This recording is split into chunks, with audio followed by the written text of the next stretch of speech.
제32장 히스기야가 이 모든 일을 충성스럽게 했습니다.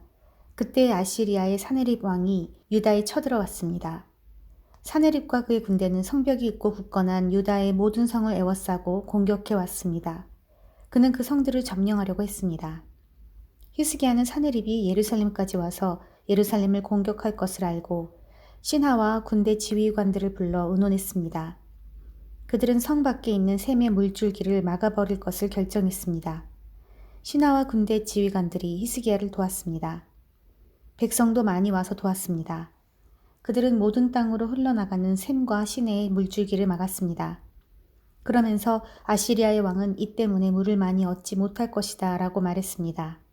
그런 뒤에 히스기야는 예루살렘을 더 굳건하게 하고 성벽이 무너진 부분을 다시 지었습니다. 그리고 성벽 위에 망대들도 세웠습니다. 그리고 나서 성벽 밖에 또다시 성벽을 쌓았습니다. 또한 다윗의 성 밀로를 굳건한 요새로 만들었습니다. 그리고 무기와 방패들도 많이 만들었습니다. 히스기야는 군대 지휘관들을 백성 위에 세웠습니다. 그리고 히스기야 왕은 성문 가까이에 있는 광장에서 그들을 만나 격려해 주었습니다. 마음을 굳세게 하고 용기를 내시오.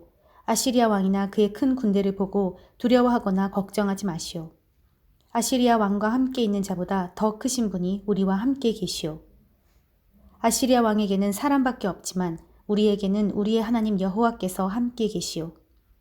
주께서 우리를 도우실 것이고 우리를 위해 싸워주실 것이오. 백성은 유다 왕 히스기야의 말을 듣고 용기를 얻었습니다. 아시리아의 사네립 왕과 그의 모든 군대가 라기스를 에워싸고 공격했습니다. 그런 뒤에 사네립이 자기 신하들을 예루살렘에 보내어 유다의 히스기야 왕과 예루살렘에 사는 모든 유다 백성에게 말했습니다. 아시리아의 사네립 왕이 이렇게 말씀하셨다.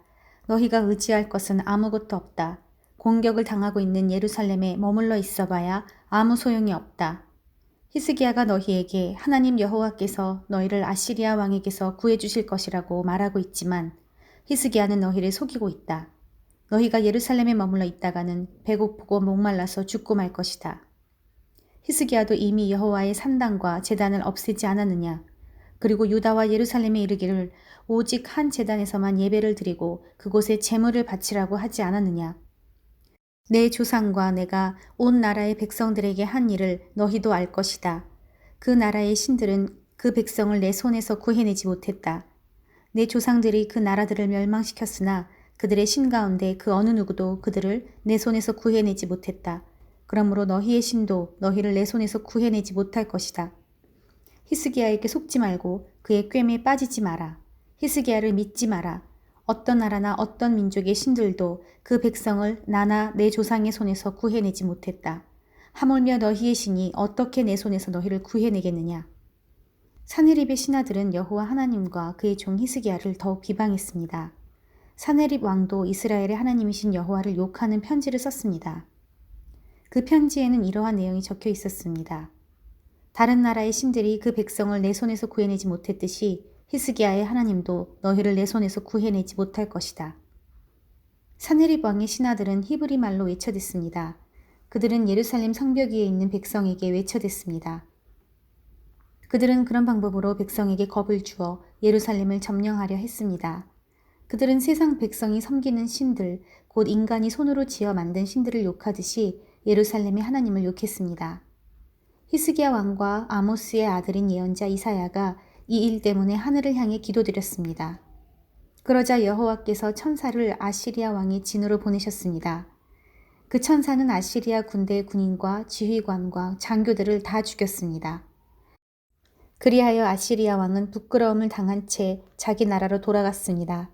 그는 자기 신의 신전으로 들어갔는데 그때 그의 아들이 그를 칼로 쳐서 죽였습니다.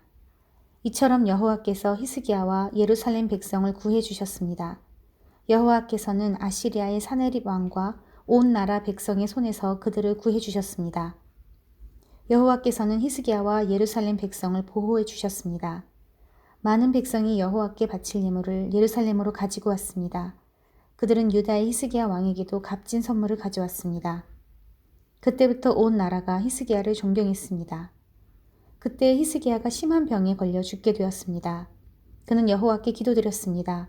그랬더니 여호와께서 그에게 응답해 주시고 한 가지 표징을 주셨습니다.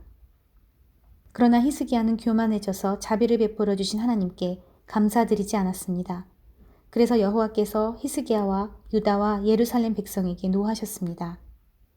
그러자 히스기야와 예루살렘 백성이 자기 잘못을 뉘우치고 겸손해졌습니다.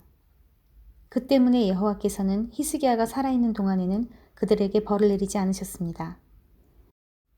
히스기야는 부귀와 영화를 누렸습니다. 그는 은과 금과 보석과 향료와 방패, 그 밖에 값진 물건들을 보관할 보물창고를 만들었습니다. 그리고 곡식과 새 포도주와 기름을 보관할 창고도 지었습니다. 온갖 짐승을 위해 우리를 만들었고 양떼를 위해서도 우리를 만들었습니다. 히스기야는 마을도 더 건설했습니다. 그에게는 양떼와 소떼가 많았습니다. 하나님께서 히스기야에게 많은 재산을 주신 것입니다. 기혼샘의 위 연못을 막은 사람도 히스기야입니다. 그는 기혼샘의 물줄기를 옛 다윗성의 서쪽으로 곧장 흐르게 했습니다.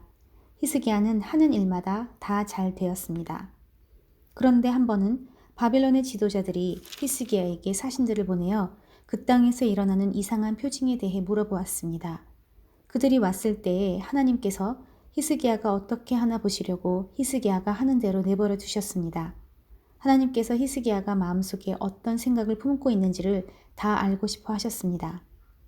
히스기야가 하나님을 사랑한 것과 그가 한 다른 일은 아모스의 아들인 예언자 이사야의 묵시록과 유다와 이스라엘 왕들의 역사책에 적혀 있습니다.